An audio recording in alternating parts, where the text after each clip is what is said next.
Hola, buenas tardes. Buenas tardes a todas, a todos. ¿Me escucháis bien? Espero que sí. Buenas tardes, soy Belén Gago, psicóloga clínica. Bienvenidas, bienvenidos a este espacio de webinar. Estoy viendo que ya estáis siendo varios conectados. Así que, bueno, vamos a esperar 2 minutos por si hay alguien más que quiere unirse.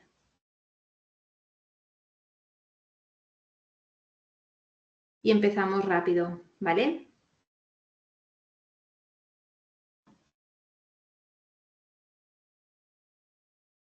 Gracias por estar, que en este tiempo casi veraniego a estas horas.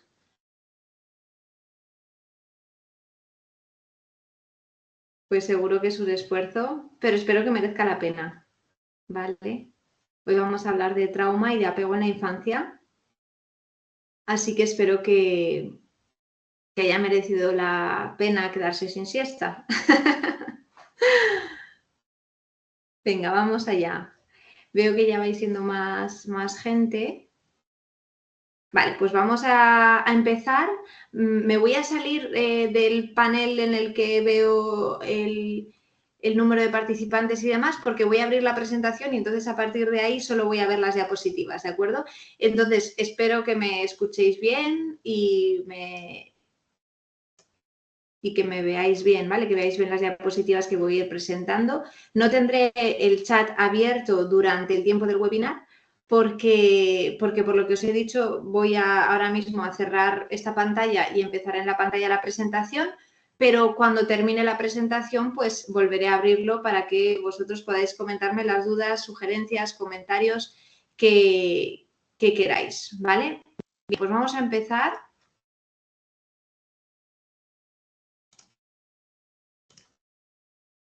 Bien, lo primero que voy a hacer es presentarme, ¿vale? Yo soy Belén Gago, soy doctora en psicología y psicóloga clínica y desde hace unos años que coordino el curso experto de psicología clínica infanto-juvenil de Amir Higher Education, ¿vale?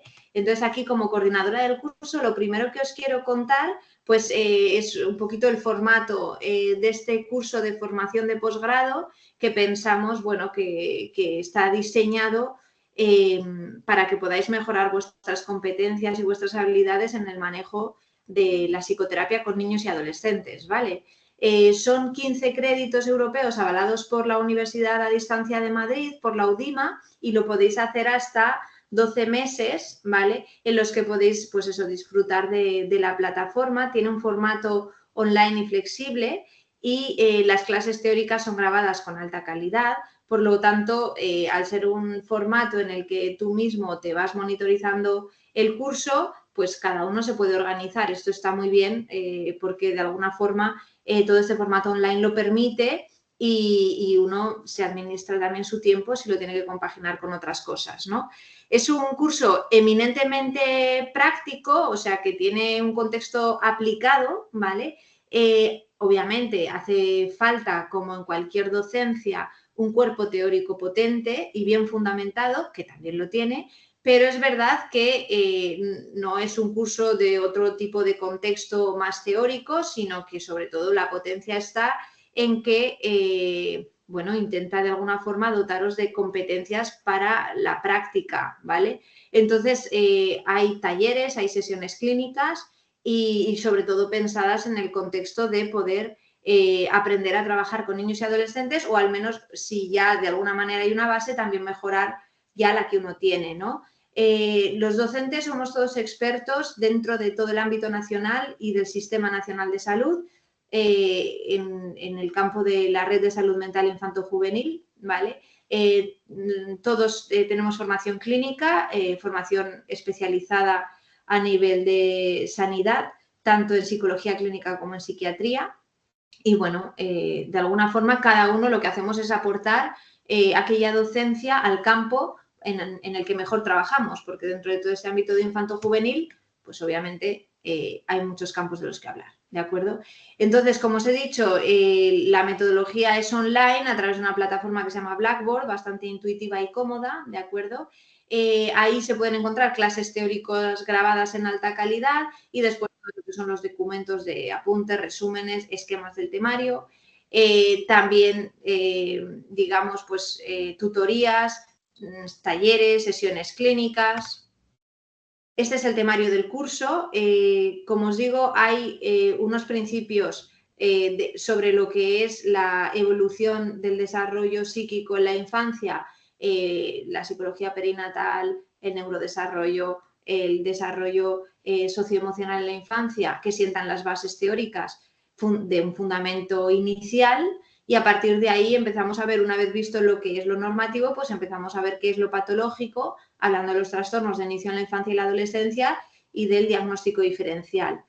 Como os digo, es eminentemente práctico, entonces está pensado para que conozcáis pruebas de evaluación clínica y neuropsicológica en niños y adolescentes, en qué consisten, cómo se aplican, y también los tratamientos para los trastornos infanto-juveniles desde una perspectiva basada en la evidencia, ¿vale? Basada en guías clínicas, que son con las que trabajamos, ¿no? Y de alguna forma, pues después lo que hacemos desde una perspectiva integral a nivel de psicoterapia, es verdad que es un curso eminentemente psicoterapéutico, y entonces lo que hacemos es trabajar de una forma integrada pues diferentes modelos del trabajo psicoterapéutico con niños y adolescentes. Tenemos un ámbito de la modificación de conducta en la terapia cognitivo-conductual, otro ámbito de la psicoterapia sistémica y otro ámbito de todo lo que son bueno, pues las corrientes más psicodinámicas de aproximación al psiquismo en la infancia, también cada una, por supuesto, de estas corrientes con todos los desarrollos novedosos y posteriores que han ido surgiendo en cada una de estas escuelas, tanto en sistémica como en terapia de conducta, como en terapia cognitivo-conductual, como en el ámbito psicodinámico. Hablamos de psicoterapias pues como la base de la mentalización o la terapia de aceptación y compromiso, quiero decir, terapias que están de alguna forma más vinculadas al contexto actual, ¿vale? Y después, como os digo, hay todo un compendio de talleres prácticos de diferentes contenidos, pero que todos están como muy aplicados, de deontología, de duelo, de trastornos alimentarios, de autismo, en fin. Al final, pues, como os decía antes, un curso pensado para profesionales, médicos, enfermeros, psicólogos clínicos, sanitarios, que de alguna forma quieren mejorar sus capacidades para, si no realizan diagnóstico, al menos aprender a saber, ¿no?, en qué consisten los diagnósticos que muchas veces utilizamos en las etiquetas de salud mental, hacer también evaluaciones neuropsicológicas o más de tipo emocional, y después también saber intervenir con el niño y con su familia y cómo coordinarnos, ¿no? Que de alguna manera sabéis que el trabajo en infantil, en infanto-juvenil, conlleva un funcionamiento una casuística como muy particular, porque trabajamos mucho más en coordinación con el microsistema del niño, con su colegio, con los servicios sociales, y también más en un funcionamiento más integral, no solo del individuo, que es el niño o el adolescente, sino también de toda su familia, ¿vale? Y de su contexto, ¿no? De su contexto de apego, ¿vale? Que es de lo que vamos a hablar hoy. Así que, sin más, ¿no?, voy a empezar ya a hablaros del tema que me ha traído aquí y sobre el que hoy queremos profundizar, que es el apego y el impacto en la psicopatología del niño y del adolescente, ¿vale?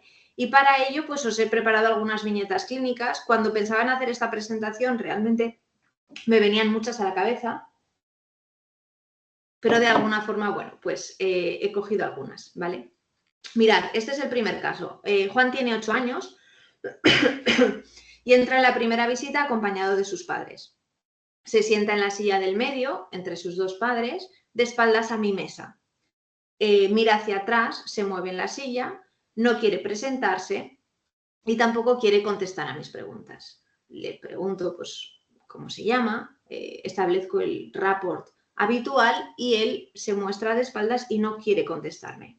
Sus padres le piden que se comporte, además es un niño que viene por problemas de comportamiento. Él les mira agresivamente de forma lateral y sigue con la espalda de espaldas a mí. Entonces les pregunta a sus padres sobre las dificultades que les traen a la consulta, y entonces ellos hablan justo de esto, ¿no?, de problemas de regulación del comportamiento de Juan en casa y en el colegio. Mientras hablan, Juan les molesta, impide que hablemos, hasta llegar un momento en el que mueve un paraguas que traían porque ese día llovía y de alguna forma tenemos que poder poner un límite, ¿no? Bien, esta es como la posición que toma Juan la primera vez que yo le veo en los primeros minutos de la sesión. Después la sesión toma su desarrollo, ¿vale? Y vuelve a acudir Juan y vuelvo a reflejaros estos primeros 5 minutos de entrevista. Juan acude por segunda visita con sus padres a la unidad de salud mental donde yo trabajo, se sienta entre los dos, esta vez con el cuerpo de cara a la mesa. No me mira, pero su cuerpo sí lo hace y mira hacia abajo mientras manipula un pequeño juguete que ha traído de casa. Me fijo en su juguete y entonces le muestro algunas cosas que me parece que se parecen a lo que él trae hoy. Le digo que quizá alguna le gusta. Entonces conecta visualmente conmigo, acepta lo que yo le he dejado en la mesa, lo coge y lo explora. Hablo con sus padres sobre cómo está y permite que hoy hablemos, ¿vale? Bien, bueno, pues a partir de aquí empezamos, ¿vale? Esta viñeta la he traído para ejemplificar cómo el vínculo, el apego, condiciona el posicionamiento del niño respecto a nosotros como psicoterapeutas desde la primera visita y condiciona también cómo ese posicionamiento va cambiando según pasa la intervención, ¿vale? Os he recomendado algunos libros, además ahora en verano que uno supuestamente puede tener más tiempo para leer, que creo que son muy chulos. Este habla de Winnicott, porque voy a empezar a hablar de Winnicott con vosotros. Winnicott sabéis que es, digamos, uno de los teóricos más importantes del psicoanálisis infantil del siglo XX. Es verdad que sabéis que a veces las lecturas psicoanalíticas son algo difíciles de entender para quien no está acostumbrado, pero en este caso, este libro tiene un lenguaje muy fácil, muy ameno y muy enriquecedor, ¿vale? Un contenido muy enriquecedor. Bien, pues os lo recomiendo. Winnicott habla de la madre suficientemente buena, estás seguro que lo sabéis. Esta es nuestra primera aproximación por hoy al vínculo. Hablamos de Winnicott porque esto es lo que trabajamos en las visitas, con los padres, con las madres y con los niños. La imagen de una madre suficientemente buena y digamos que trasladándolo a todo lo que es el encuadre de la terapia, de entornos suficientemente buenos, de psicoterapias suficientemente buenas, de psicoterapeutas suficientemente buenos, de profesores suficientemente buenos y de experiencias relacionales suficientemente buenas que son las que tenemos que potenciar en un niño que tiene problemas de apego y que acude a terapia o a psicoterapia o a la unidad de salud mental en relación con eso, ¿vale? ¿Qué es lo suficientemente bueno? Lo que se acomode a las necesidades del niño. En este caso ya sabéis que Winnicott habla sobre todo del vínculo mamá-bebé, ajustándose a su ritmo madurativo. ¿Qué es también un entorno suficientemente bueno? Una relación así, la que es capaz de hacer experimentar al niño la frustración necesaria para el desarrollo de su deseo y su capacidad de individuación. Es decir, que sabe equilibrar la frustración. No frustra, pero tampoco frustra en exceso, tanto como para que el niño sienta que el entorno le castra, ¿no? De alguna manera le impide individualizarse. Ayer estaba con un adolescente de 12 años que sentía que su madre no le dejaba salir con los amigos y realmente había debajo un problema de individuación, un miedo de esta mamá a dejar a su hijo elegir amigos y salir fuera del entorno que ella controla. Y el niño, el adolescente, porque ya no era niño, estaba frustrado. Y el problema por el que venía ayer era porque tiene reacciones agresivas hacia su madre, por esta dificultad de poder individualizarse de ella. ¿Vale? ¿Qué pasa? ¿Qué hace una relación suficientemente buena? Cuando el niño frustrado por el límite agrede a quien se lo ha puesto, ¿vale? Esto pasa mucho en los trastornos de conducta, agreden, se muestran rabiosos con quien les pone el límite, el mismo que ha puesto el límite es capaz de contener la agresividad que ha generado el límite en el niño. Es decir, que yo te pongo un límite, pero me hago cargo de tu frustración por el límite que te he puesto. Porque hay niños que ante los límites se desregulan, pero hay límites mal puestos que frustran en exceso a los niños y además les dejan solos en su desregulación. Y aquí aparecen muchas veces problemas de conducta, ¿vale? ¿Qué es también una mamá suficientemente buena, un vínculo suficientemente bueno? Poder actuar como un yo auxiliar en las etapas tempranas para ir fortaleciendo el yo del niño. Ayer también estaba en psicoterapia con unos padres que tienen un niño con problemas de regulación del comportamiento, una sospecha de posible TDAH, y me hablaban de un niño inmaduro que no puede regular sus impulsos y que tampoco puede regular su conducta, que a veces pega en clase y que estaba empezando a tener problemas.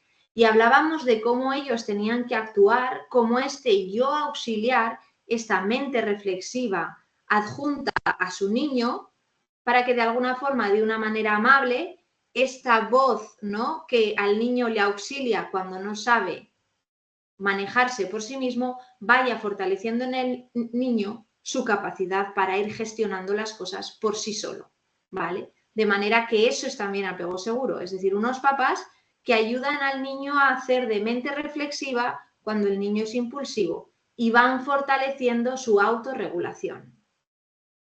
¿Qué función de las más importantes que Winnicott dijo que era importante para el soporte de estas relaciones suficientemente buenas, la materna en concreto, la función de holding, que significa la sensibilidad respecto al estado del niño, desde respecto a sus necesidades?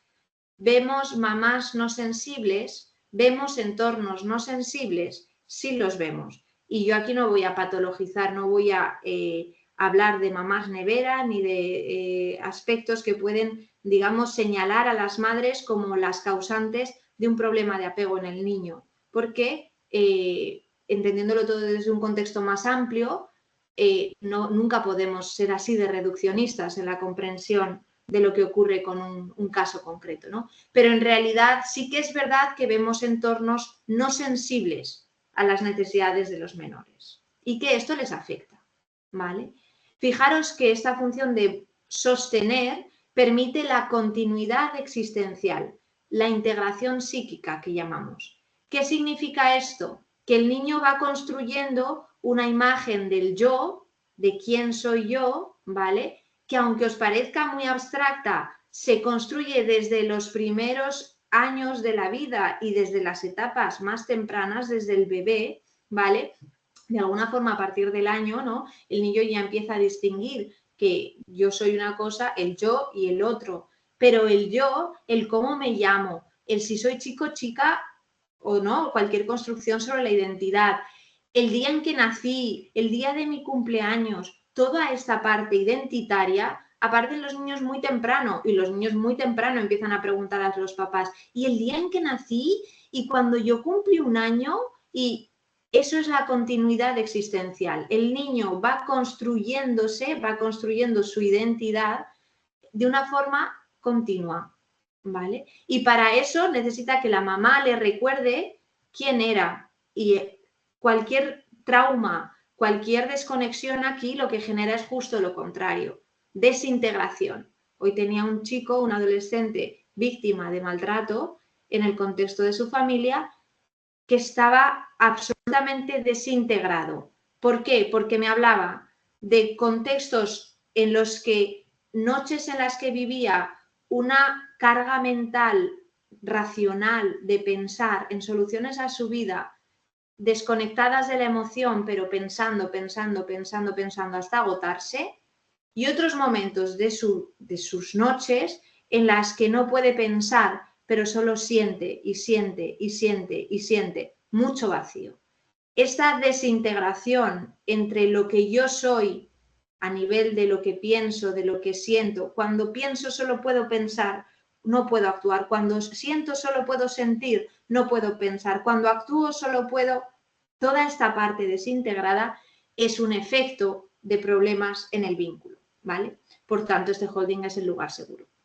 Y lo que es el apego lo sabéis, el vínculo entre el cuidador y el bebé que es relativamente perdurable, es decir, perdura en el tiempo, relativamente significa que perdura a pesar de que haya siempre un contexto de separación. La madre no está 24 horas, quizás se incorpora a trabajar, pero es relativamente perdurable, no es totalmente perdurable, ¿vale? Pero el otro es importante como individuo único y no intercambiable. Esto es fundamental, ¿vale? Esto es fundamental porque el niño lo vive así, como único. Y esto lo demuestran mucho. Yo soy muy sensible a cuidar esto, porque recordad que los niños se vinculan al espacio terapéutico, igual que lo hacen con el resto de su entorno. Para construir un vínculo seguro en terapia, el niño tiene que poder entender que ese espacio al que él va, aunque sea compartido por otros niños, tiene algo de único, de no intercambiable. Y yo muchas veces con esto, pues cuando veo que hay amenazas del vínculo, son niños con fallas en el apego, lo que hago es guardar en mis cajones cosas y les aseguro que nadie va a tocar eso. Y les aseguro, ¿no?, que de alguna manera eso es único y no intercambiable. Y los niños aceptan esta realidad, aceptan esta doble realidad y se pueden situar bien desde aquí. Entienden que en mi consulta cada día entran muchos niños, que ellos no son los únicos en todo mi universo, pero que sí que en mí, de alguna forma, está esta sensibilidad a su unicidad y que hay ciertas cosas que yo pongo un límite, ¿no?, entre lo que es él y son los demás, ¿vale? Y esto es muy importante y lo viven también con los hermanos, con los compañeros de clase. El niño sabe que en su clase hay más niños. Vamos a ver que en el apego ambivalente, como esto no se ha estructurado bien, el niño solo le da seguridad sentir que es el único, el exclusivo, y eso no es sano. Eso no es sano. Igual que no es sano ser el exclusivo, tampoco es sano no ser para nadie, ¿no? Bien, entonces, para que el desarrollo mental sea adecuado es necesario que el niño que quiere ser independiente reciba una respuesta sensible durante los primeros años de la vida. ¿Y qué es esta respuesta sensible?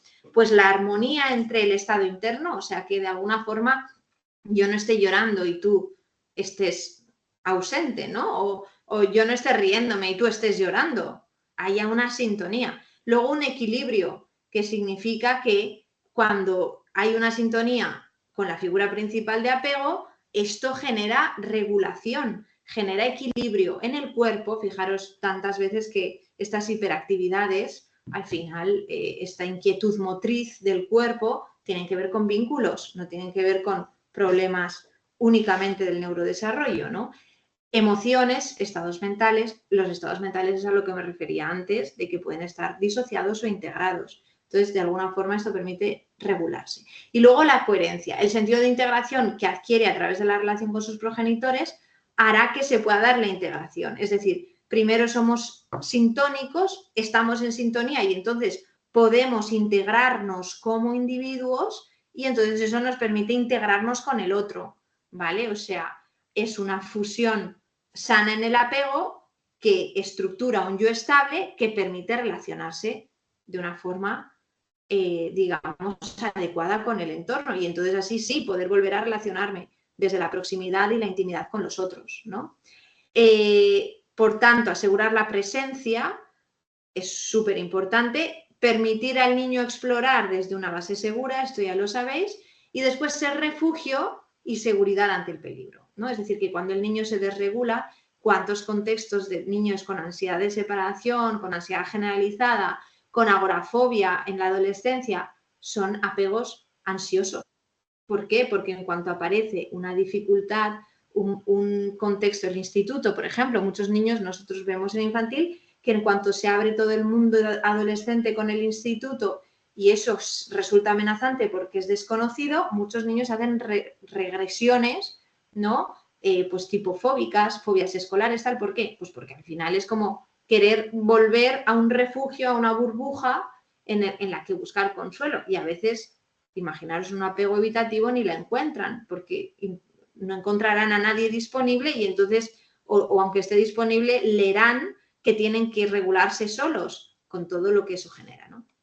Bien, al final decía Bowley, ¿no?, que hay, que es el autor de la teoría del apego, ya lo sabéis, que hay de alguna forma unos modelos operativos internos sobre cómo soy yo y cómo son mis cuidadores, qué puedo esperar de ellos y obviamente, o sea, estamos preparados para que lo que tú esperas de tus vínculos de cuidado sea cuidado y amor. ¿Qué ocurre? ¿Qué ocurre? Que cuando esto está, o sea, está fallido por el trauma, ¿vale? Aparece no la predecibilidad del comportamiento, no la integración de los estados mentales, que es lo que estamos viendo. Lo que aparece es la desorganización de la conducta, la desorganización de los estados mentales. ¿Por qué?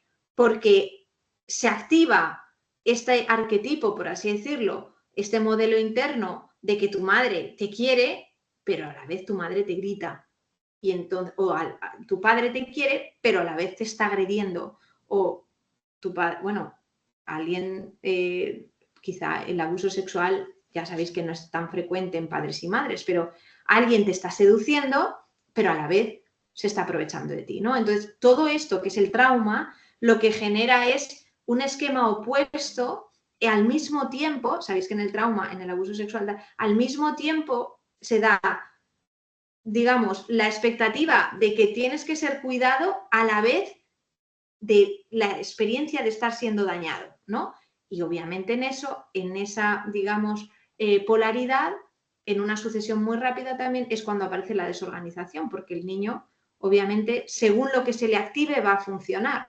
Si se le activa, ¿no? Lo amenazante, va a funcionar desde el miedo o desde la descarga o desde la agresividad, ¿no? Bien, vamos a seguir con Elena. Elena tiene 7 años, acude a consulta con sus 2 padres, divorciados y en trámites judiciales. Esta niña ya había sido visitada por psiquiatría, tuvo que salir de las visitas porque tenía cuadros y episodios de ansiedad en el contexto de las visitas en nuestra unidad. Entonces, ese día, de alguna manera, ya había podido construir algo más segurizante respecto a las consultas de nuestra unidad y entró sola. Y me había traído unos tazos. Era mi primera visita con ella. Y entonces esta niña continuamente preguntaba por cosas respecto al entorno. Había en ese momento en la ventana translúcida de mi despacho un hombre que estaba limpiando las lunas de los cristales y entonces me preguntó si le conocía, cómo me llamaba, desde cuándo estaba trabajando en esa unidad, si conozco a la psiquiatra que la he visto antes, al neuropediatra que le vio en el hospital, en fin, me hizo un escáner, ¿no?, de quién era yo. Y a la segunda visita, otra vez acude, bueno, además vino otra vez con otros jueces. Yo me había cambiado de despacho, porque no siempre estoy en el mismo, por problemas institucionales de donde trabajo, ¿vale? Y me pregunta por qué he cambiado de despacho, qué hay en las taquillas, que en ese momento había taquillas con unos nombres de los compañeros, quiénes son esas personas, en fin. Otra vez quiere saber quién soy yo, en qué espacio nos encontramos, dónde está. Bien, es una chica, es una niña que ya había sido evaluada en otras ocasiones por psicólogos privados a los que sus padres les habían llevado en un contexto de, bueno, del divorcio, ¿vale? Y además había sido también evaluada, pues eso, en otras psicólogas de otras instituciones, ¿vale? Por privacidad tampoco voy a hablar demasiado de esto, pero yo le pregunto qué es lo que cree que... O sea, de alguna manera ella me pregunta quién soy yo y entonces yo le pregunto, ¿quién crees tú que yo soy? Y entonces me dice, bueno, una psicóloga es la chica a la que le cuentas cosas y se las dice a un juez. ¿Vale? Bien, acude a tercera visita y entonces otra vez empieza haciéndome las preguntas siempre defensivas que ya me había hecho antes. Ella ya sabía, yo ya le había dicho de una forma genuina quién era yo, pero aún así, por si acaso, ¿no?, ella lo seguía preguntando. Entonces, viendo que ya había un momento en el que no había nada que ya no supiera y que quisiera saber, entonces pensé en, oye, vamos a hacer algo. Y entonces construimos un puzzle. Ella lo estuvo construyendo y entonces, fijaros esto que os digo, de que a veces cuando ves que hay problemas de apego, bueno, pues yo en mi caso, ¿vale?, decido guardar ese puzzle que ha construido en un cajón, ¿vale? Y le digo que de alguna forma pues que lo voy a mantener hasta que ella venga otra vez a verme y así, bueno, pues puede quedarse ahí, ¿vale? Es una forma también de hacer ver a los niños, ¿no?, cómo de alguna forma tú contienes lo que ellos traen y te quedas con ello, ¿no?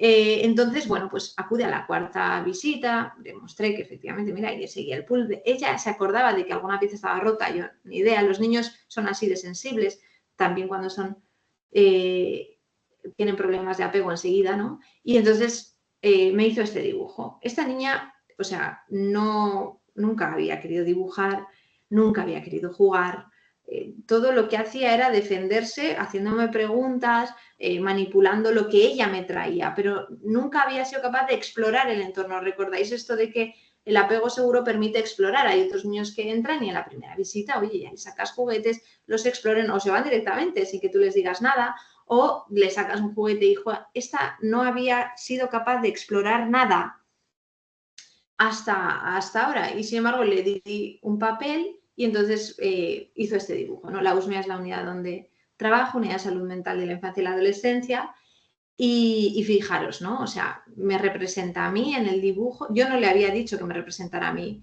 yo le dije que hiciera una casa, porque mi idea, los niños son así, ¿no? La flexibilidad del encuadre. Mi idea era con ella hacer el HTP, ¿vale? El test de casa, árbol persona, pero bueno, estas resistencias que muestra esta niña, que a lo mejor yo quiero que hagamos algo y ella se resiste, pero estas cosas rechazantes no es que no te quiera hacer caso. A veces los padres lo viven así, simplemente es que, bueno, tienen que hacer su propio proceso para ver si se fían de lo que tú digas o no. Tenéis que tener en cuenta que estos niños quizá no, o sea, viven con adultos muy poco predecibles, ¿no? Adultos que a lo mejor les han dicho que hagan una cosa y luego les han dicho la contraria, ¿no?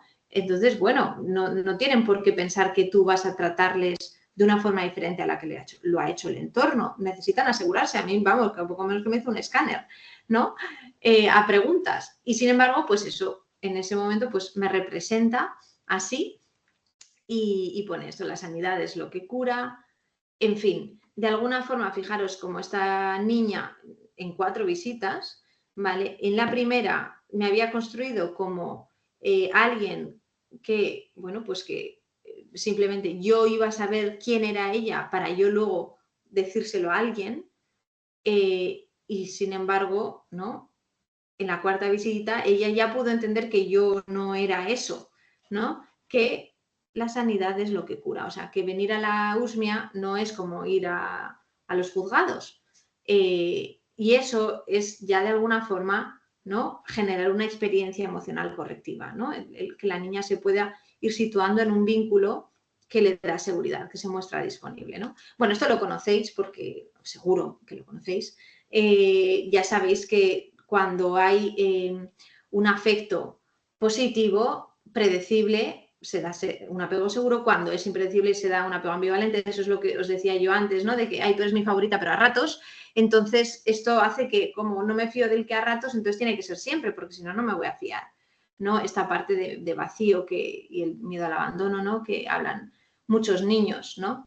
Los niños también tienen miedo al abandono. Luego, el apego evitativo, que sabéis que tiene que ver con un niño que no ha recibido afecto, más carencial, ¿no? Entonces, que al final toma el desapego como defensa y tiende un poco como a autorregularse, o sea, como nadie se hace cargo de sus emociones, ¿no? Pues de alguna forma ha logrado regularlas a través de lo cognitivo y así vive, ¿no? Y luego esa parte desorganizada, que desde luego es que no ha habido, ¿no? Un afecto positivo, ha habido un afecto negativo y además no predecible, ¿no? Este es el más grave de los tipos de apego, genera muchísimas dificultades, estados de hiperalerta. Hoy tenía un niño en la consulta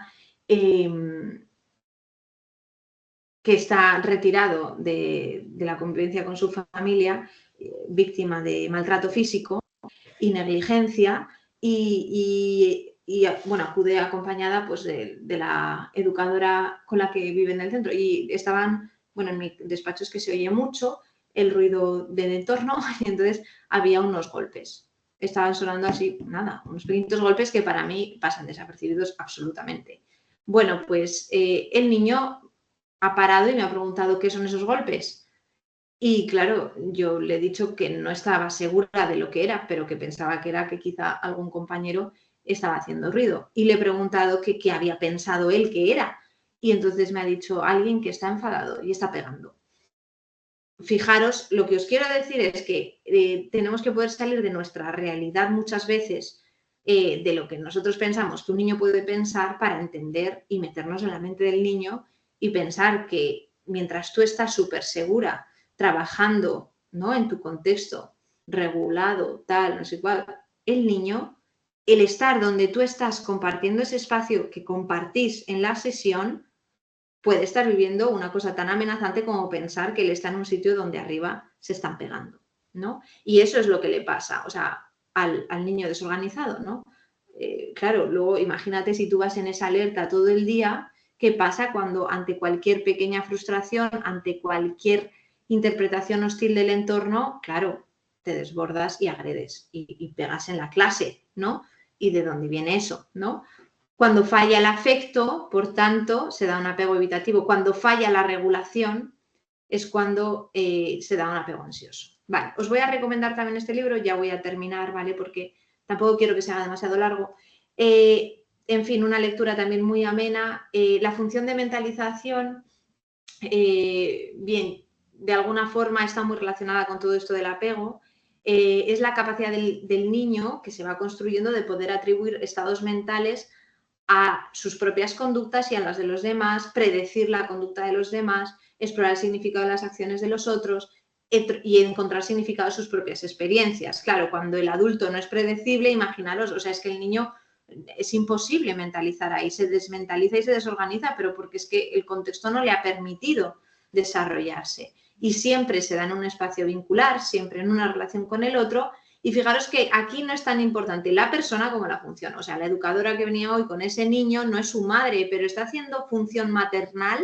Sí, algo de lo psicoterapéutico también de alguna forma es hacer función en los niños tan pequeños y tal, función de apego, función de base segura, función de... Por supuesto que sí. Hay una parte nuestra como psicoterapeutas que cumple esta función para el niño y por eso se vinculan y por eso hacen duelos cuando la psicoterapia termina. Y bien, es lo propio, ¿no? Entonces, fijaros cómo de alguna manera, ¿no?, todo lo que es el poder simbolizar la experiencia afectiva se va dando como un proceso en el que la mamá o el cuidador o esa persona va dando, ¿no?, como un reflejo al niño de cómo se siente, ¿no? Cuando aparece el trauma, el estrés es tan fuerte, ¿vale?, que obviamente toda esta función de mentalización se rompe en pedazos, ¿no? Y esta capacidad de autorregulación también, ¿no? De manera que el niño no es capaz de desarrollar mecanismos que le protejan de la angustia, por tanto se desregula emocionalmente, no es capaz de regular su atención. Fijaros, este niño como, o sea, estábamos ahí centrados en una cosita con plastilina, pero su atención ya se había ido, ¿eh? Y yo he pensado que quizá estaba conectado. Muchas veces los niños se nos desconectan en las sesiones y bueno, es que, pero hay que aprender a observar y llevarle a lo que le ha desconectado para ayudarle también a ir regulando la conciencia de lo que le ocurre, ¿vale? Y luego, pues eso, poder interpretar, ¿no?, los estados mentales.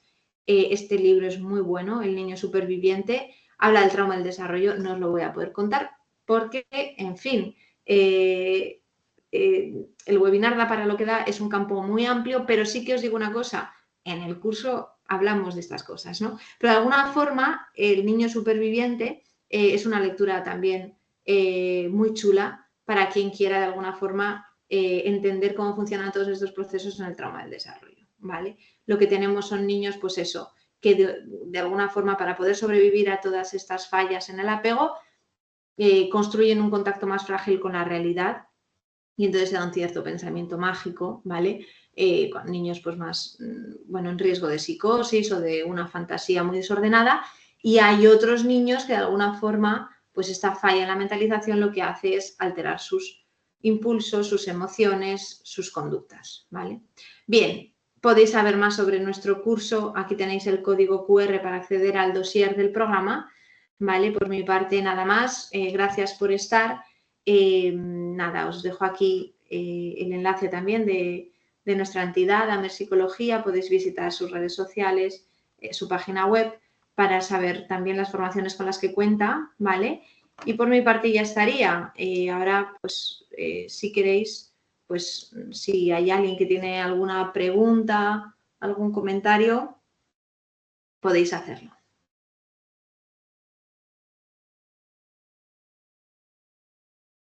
Tengo el chat abierto, ¿vale? Por si alguien se anima.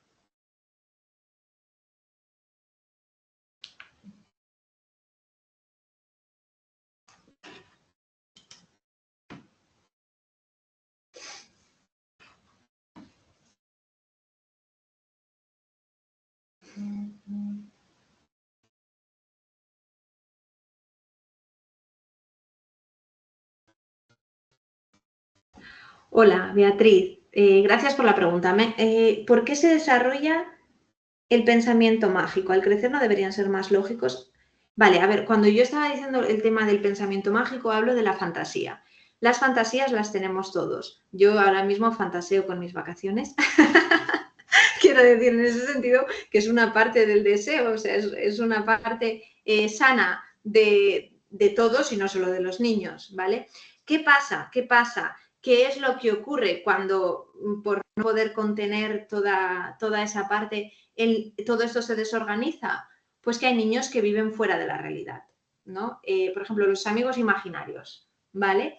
Los amigos imaginarios se dan en los procesos traumáticos.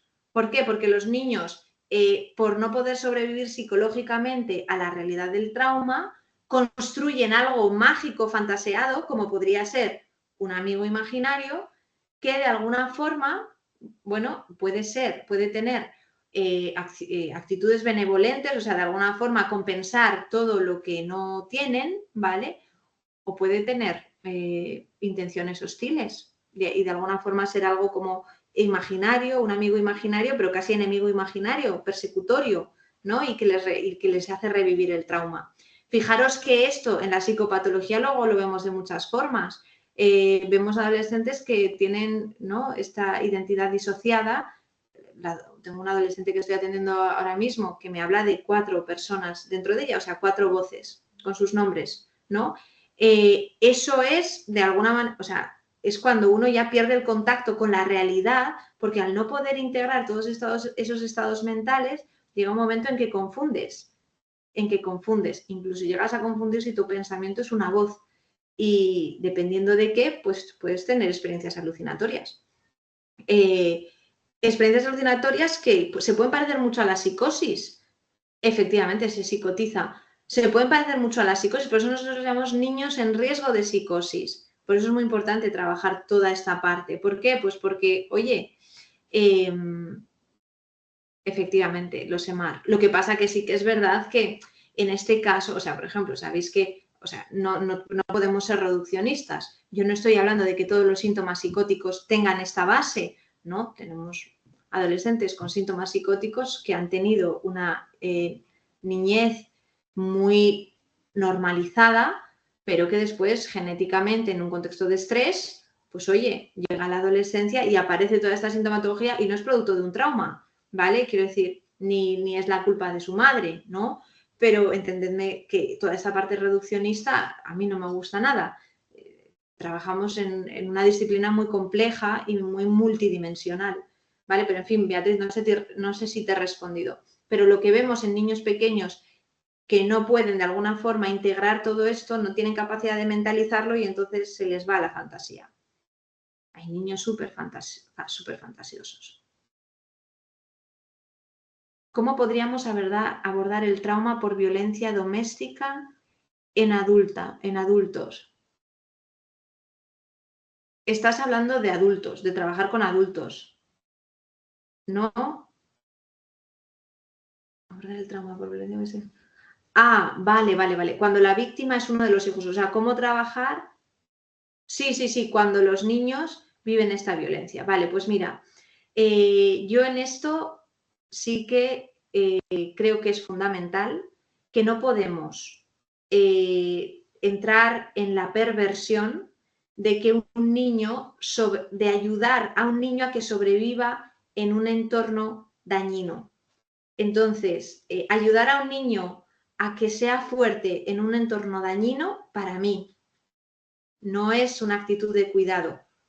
La actitud de cuidado es notificar de alguna forma a los órganos competentes de que este niño tiene un contexto que está siendo traumatizado. Tenemos también, ya lo sabéis, un código deontológico que nos obliga a hacerlo de forma responsable, ¿vale? Entonces, quiero decir, cuando tenemos constancia de que se da violencia doméstica en el domicilio de un niño entre los adultos con los que vive, la primera actuación es notificar a quien se encarga de eso para que esa situación se revierta.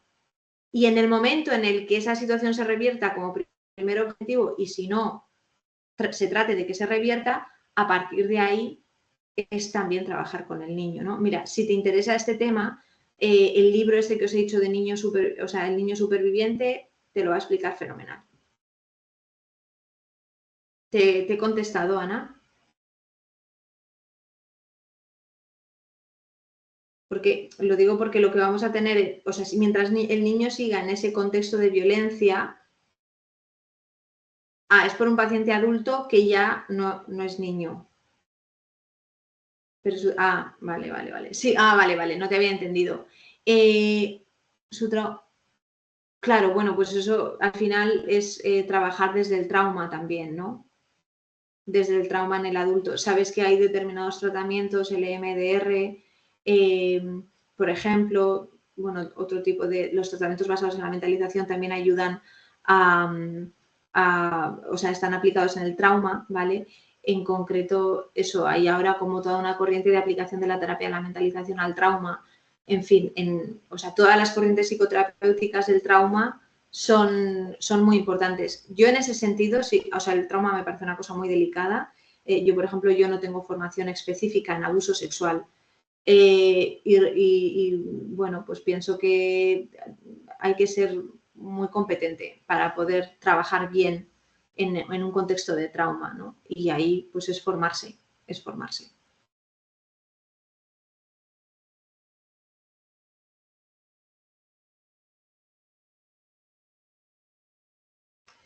Bien, no sé si tenéis alguna pregunta más. Sí, y tanto que son muy complejos y muy delicados. Por eso que sí.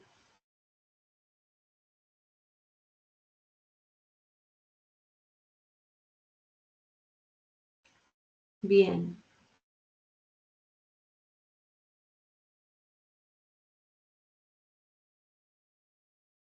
Sí, al experto en infantil os podéis apuntar en cualquier momento. Sí, siempre está abierta la matrícula.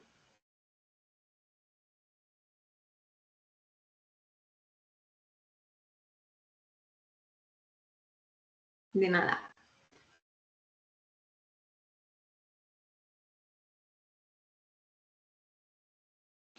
Bien.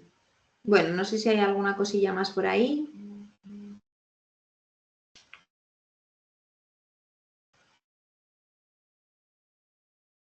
Bien, si no por mi parte, pues yo creo que ya está. Si os parece bien, espero que os haya servido. Al final esto es como, nada, un aperitivito, ¿no?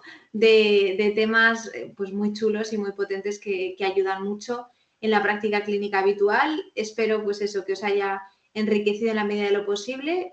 Creo que se queda grabado, así que podréis, si no, también revisarlo en otro momento. Desde luego, para saber mucho más, tenéis esos libros fantásticos que os he recomendado y para trabajar mucho más sobre esto y tener más docencia sobre esta, pues al menos un buen sitio que yo sepa es el curso que hemos diseñado. Muy bien, pues nada, por mi parte ya está. Muy bien, muchas gracias. Me alegro que os haya interesado y nada, a la próxima más, ¿de acuerdo? Un abrazo.